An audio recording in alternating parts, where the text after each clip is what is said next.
এলাকাবাসীর এই হাসি ভরা মুখই বলে দেয় সাগর বাহিনীর প্রধান টোকাই সাগর হত্যাকাণ্ডে তারা কতটা খুশি।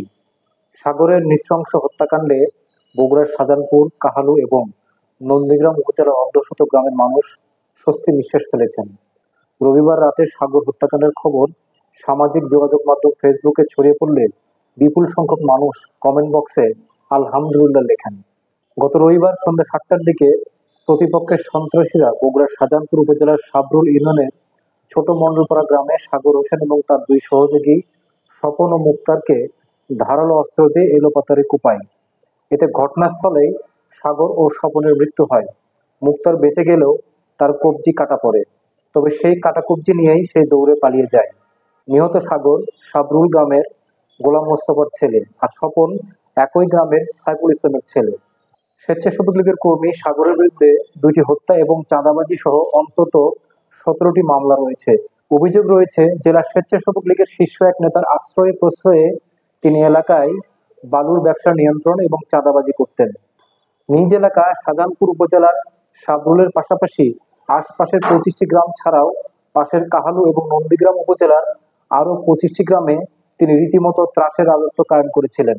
স্বজনরা জানিয়েছেন, বাড়ি থেকে প্রায় 2 কিলোমিটার দূরে খড়না ইউনিয়নের দাসপুর এলাকায় 2টি পুকুরে মাছ চাষ করতেন সাগর। রবিবার বিকেলে ওই 2টি পুকুরে মাছের খাবার দিয়ে মোটরসাইকেলে 2 সহযোগীকে নিয়ে ফিরছিলেন। তাদের বহনকারী মোটরসাইকেলটি ছোট মন্ডলপাড়া এলাকায় জনৈক আতাউর রহমানের বাড়ির কাছাকাছি এলে উঁত পেতে থাকা সন্ত্রাসীরা তাদের উপর আক্রমণ চালায়।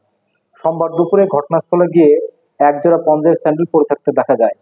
30 বছর বয়সী টোকাই সাগর এবং তার সহযোগী স্বপনের হত্যাকারী কারা, এই প্রশ্নের উত্তর পুলিশ 24 ঘন্টা পরে খুঁজে পায়নি। সোমবার দুপুরে সাবরুল বাজারে একাধিক ব্যবসায়ী যে স্থানে হত্যাকাণ্ড ঘটেছে তার আশপাশের লোকজন, সাগরের হাতে ইতিপূর্বে যারা খুন হয়েছেন তাদের পরিবার, এমনকি নিহত সাগরের বাড়িতে গিয়ে তার স্বজনদের সঙ্গে কথা বলেও কোনো সঠিক কারণ জানা সম্ভব হয়নি। সাগরের ভগ্নিপতি জালাল আহমেদের কাছে হত্যাকাণ্ডে জড়িতদের সম্পর্কে তথ্য চাইলে তিনি পরে কথা বলবেন বলে এড়িয়ে যান। প্রায় 3 বছর আগে 2021 সালে 30 মে রাতে সাগরের হাতে নিহত সাবরুল বাজারের ব্যবসায়ী স্বেচ্ছাসেবক লীগ নেতা শিহাবুদ্দিন বাবুর স্ত্রী সুমি খাতুনের বাড়িতে গেলে তিনিও এ বিষয়ে কোনো কথা বলতে রাজি হননি। তো হত্যাকাণ্ডের প্রতিক্রিয়ায় তিনি শুধু বলেছেন, আমি আলহামদুলিল্লাহ ছাড়া আর কিছুই বলতে পারছি না।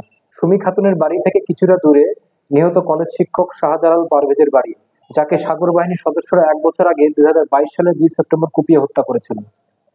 সাগর খুন হওয়ার পর স্বজনদের প্রতিক্রিয়া জানতে পারভেজদের বাড়িতে গিয়ে অবশ্য কাউকে পাওয়া যায়নি। দায়িত্বশীল একটি সূত্র জানায়, স্বেচ্ছাসেবক লীগে তার বিরোধী একটি পক্ষ, যাদের সঙ্গে বালুর ব্যবসা এবং চাঁদাবাজির নিয়ন্ত্রণ নিয়ে দীর্ঘদিন ধরে বিরোধ চলছিল, তারাই সরকার পরিবর্তনের পর পরিস্থিতির সুযোগ নিয়ে সাগরকে খুন করেছে।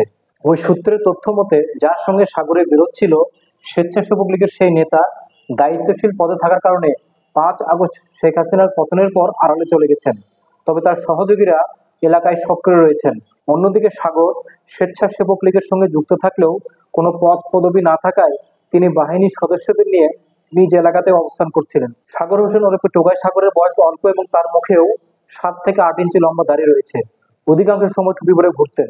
তার ফেসবুকের ওয়ালেও পবিত্র কোরআনের আয়াত এবং হাদিসের বাণী লেখা থাকতো। গায়ের রং ফর্সা এবং মুখায়ব ছিল নিষ্পাপ। যারা তাকে চিনতেন না তারা সাগরকে অত্যন্ত ধার্মিক যুবক বলে মনে করতেন। তাদের অনেকে বলছেন, ছেলেটার মুখে একেবারে সুন্নতি দাড়ি, চেহারাটাও কত সুন্দর, নিষ্পাপ একটা মুখ। সেই ছেলেই কিনা সন্ত্রাসী, হত্যা সহ 17টি মামলার আসামি। এখন জানছি সে নাকি তার বাহিনীকে দিয়ে 50টি গ্রামের মানুষকে জিম্মি করেছিল। তাকে চাঁদা না দিলে নাকি এলাকায় কোনো ব্যবসা প্রতিষ্ঠান এমনকি বাড়িঘর করতেও দেওয়া হতো না।